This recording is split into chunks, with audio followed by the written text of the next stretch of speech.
Assalamu alaikum students, how are you? Hope so you will be fine.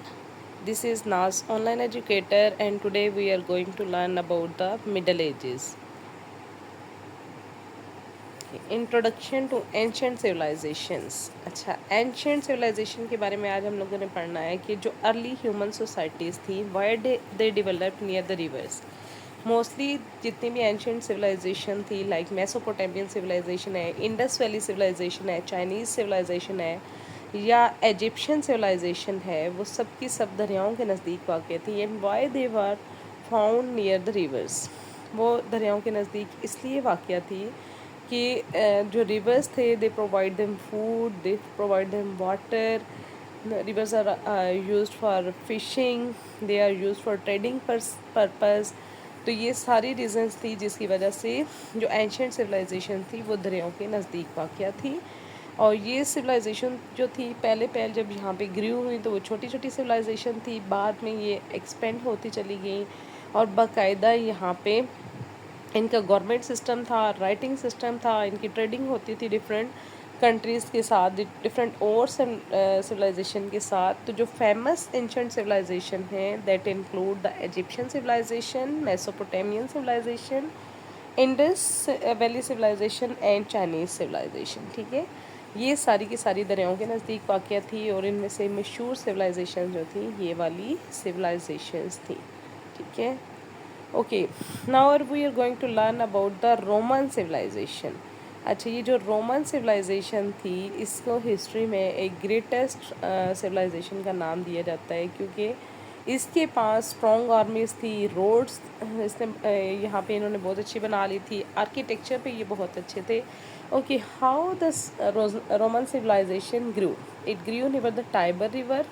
और ये जो थी सबसे पहले जब यहाँ पे आबाद हुई तो ये छोटे छोटे हिल्स के ऊपर कुछ छोटे से घर थे, गांव की शक्ल में थी। आहिस्ता आहिस्ता ये सिविलाइजेशन ग्रू होना शुरू होगी and with the passage of time ये बहुत ज़्यादा एक स्ट्रॉन्ग सिविलाइजेशन बनी, डेवलप सिविलाइजेशन बनी, यहाँ तक कि कुछ अरसे बाद ये इतनी ज़्यादा स्ट्रॉन्ग हो गई, इतनी ज़्यादा फैल गई कि इस सिविलाइजेशन को 2 पार्ट्स में डिवाइड करना पड़ा।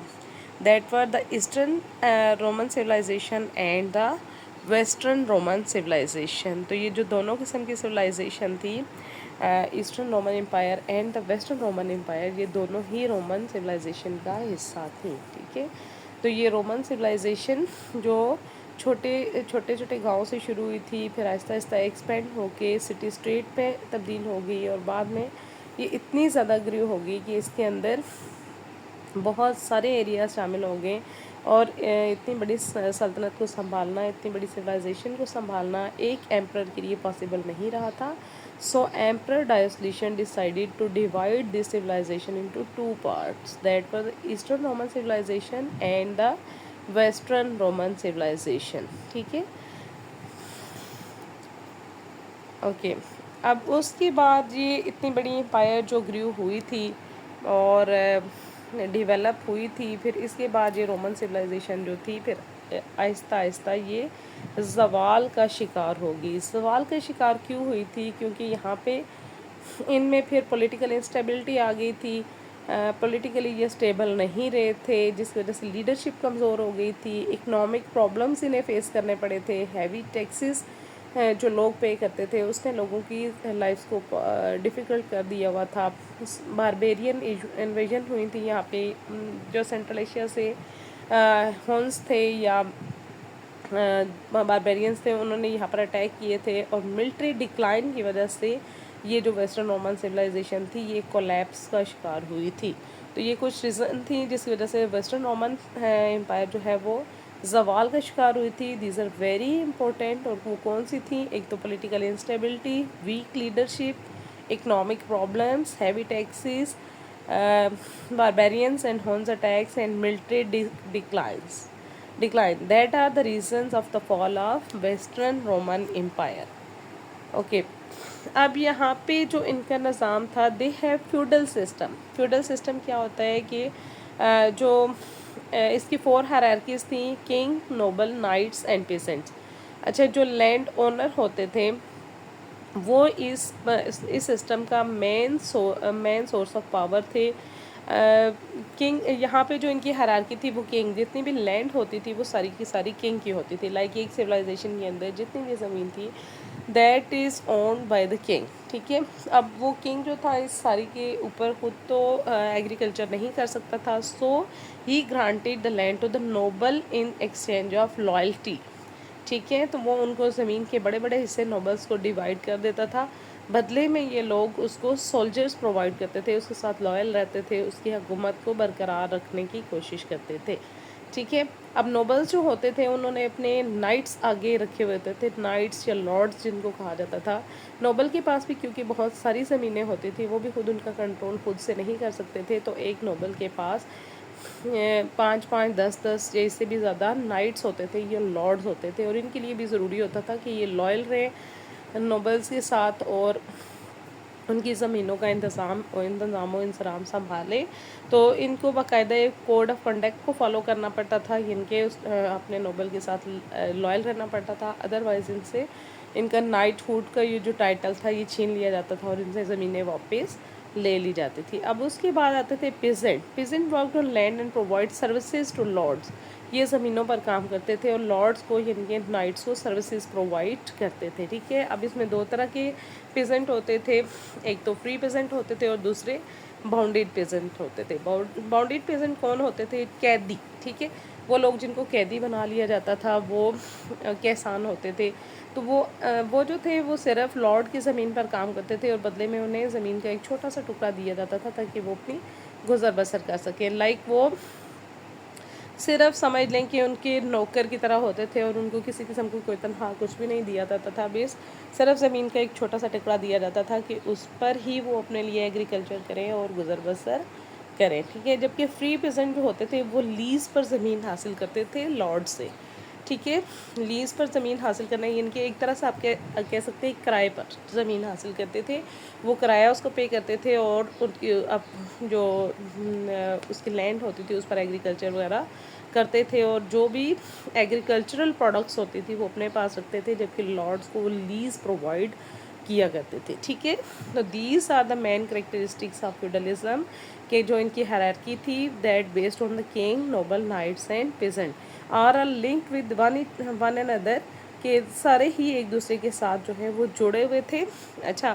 ایک خاص بات یہ تھی کہ کنگ نوبلس کو کسی ایک ہی جگہ پر زمین پرووائڈ نہیں کرتا تھا، بلکہ وہ ڈفرینٹ جگہوں پر ان کو لینڈ پرووائڈ کرتا تھا. اس کی ریزن یہ تھی کہ اگر ایک نوبل کو ایک ہی جگہ بے تحاشا زمین دے دی جائے تو وہ اگر اس کا ریبیلین بن جائے، اس کا دشمن بن جائے، تو پھر وہ بادشاہ کے لیے مشکل ہو سکتی تھی، کنگ کے لیے مشکل ہو سکتی تھی. So he provide them land on different places تاکہ وہ اس کے ریبیلین نہ بن سکیں. ٹھیک ہے. اوکے. امپیکٹ آف فیوڈلزم کا امپیکٹ کیا ہوا تھا؟ It created social hierarchy in the medieval Europe. It provide protection during unstable times. اچھا. یہ اس نے باقاعدہ ایک ہرارکی سوشل ہرارکی ڈیولپ کی تھی، جیسے میں نے آپ کو بتایا کہ 4 مختلف اسٹیپس ہوتے تھے: king, noble, knights and peasant, اور یہ ایک دوسرے کے اوپر ڈیپینڈ کرتے تھے. تو یہ ان کی ایک سوشل ہیرارکی بن گئی ہوئی تھی میڈیول یورپ کے اندر. اس طرح سے یہ انسٹیبل ٹائم جب بھی ہوتا تھا تو they are responsible to provide soldier to the king. تو بادشاہ کے پاس بہت ساری ٹرینڈ آرمی ہوتی تھی جو اس کو ڈفرینٹ سولجرز پرووائڈ کرتے تھے، جس کی وجہ سے وہ اپنے ڈیفینس کا کام ان سے لے سکتا تھا. کسی بھی علاقے کو ڈیفینڈ کرنا ہوتا تھا تو جو کنگ ہوتا تھا وہ کسی بھی نوبل سے سولجرز لے سکتا تھا پروٹیکشن کے لیے اس علاقے کی. اچھا. Trade towns and strong kingdoms later reduce feudal power. لیکن آہستہ آہستہ ٹریڈنگ کا آغاز ہو گیا تو ٹریڈنگ کی طرف لوگ زیادہ جانے لگے، جبکہ کسان جو تھے اب انہوں نے لیز پر زمین لینا چھوڑ دی اور اس پر کاشت کرنا چھوڑ دیا. اس کے علاوہ جو کسان تھے ان کو ہیوی ٹیکسز دینا پڑتے تھے، جس کی they have to give the church 1/10 of their income. So they were very disappointed کہ انہیں اپنی جو زمین تھی اس کی جتنی بھی پیداوار ہوتی تھی اس کا 1/10 حصہ چرچ کو پرووائڈ کرنا پڑتا تھا، جس کی وجہ سے وہ بہت ڈسپوائنٹڈ ہو گئے تھے اور وہ انہوں نے جو ہے وہ ایگریکلچر एग्रीकल्चरल मैदान में उन्होंने काम करना छोड़ दिया था और वो ट्रेडिंग की तरफ ज़्यादा फोकस्ड हो गए थे।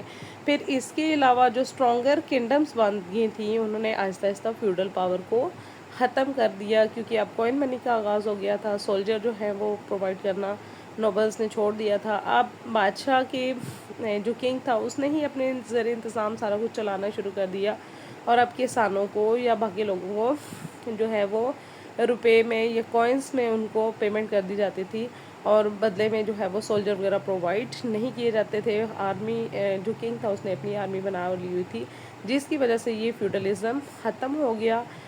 लेकिन इसका एक फ़ायदा पहले ये था कि इससे प्रोटेक्शन के लिए किंग को आर्मी फ़ौरन से हासिल हो जाती थी। इसके अलावा एक फेमाइन आया था, जिसकी फेमाइन की वजह से बहुत सारे लोगों की डेथ हो गई थी, जिसकी वजह से किसान कम हो गए थे, और अब जो है ये फ्यूडल सिस्टम का एंड हो गया था। Okay boys, this video will help you in your test preparation. Kindly like it, subscribe it and share it as well. Allah Hafiz.